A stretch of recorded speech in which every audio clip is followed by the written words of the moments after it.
distinguished guests, ladies and gentlemen. First, I thank the people and government of China for inviting us for this very important and historic high-level meeting focusing on high-quality belt and road cooperation, and for their warm welcome extended to all of us. I also acknowledge the deep appreciation and leadership of the FOCA co-chairs and the work done by the Secretariat to diligently coordinate all the preparatory activities which have made this high-level meeting possible.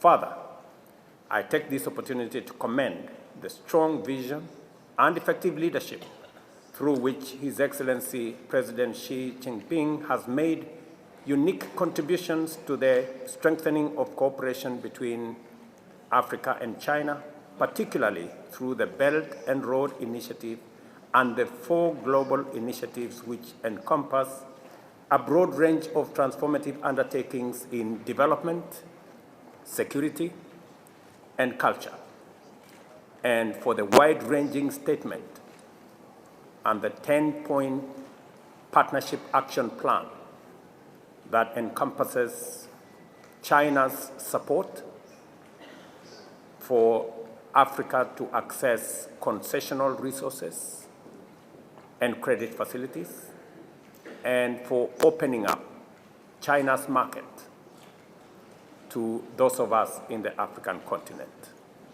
It is a measure of true friendship that our agricultural produce can access Chinese markets.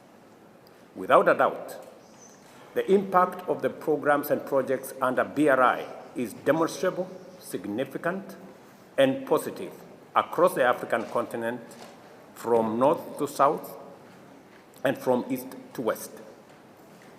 In Kenya, for example, we have, with the support and funding of China under BRI, completed 600 kilometers of standard gauge railway.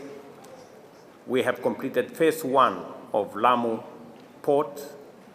We have also completed a modern oil terminal in the port city of Mombasa, the expressway, and we have also completed thousands of kilometers of road connecting rural to urban Kenya, farms to markets, and transporting raw materials to manufacturing industries. The relationship between China and Africa, and Kenya in specific,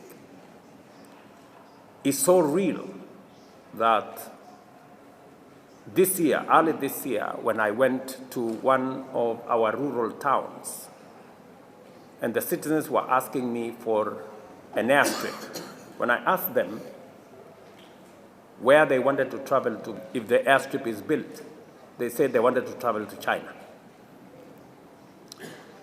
And when I later found out, it was because the road in their neighborhood had been built with Chinese support, with a Chinese contractor. That is the depth of the relationship between China and our continent.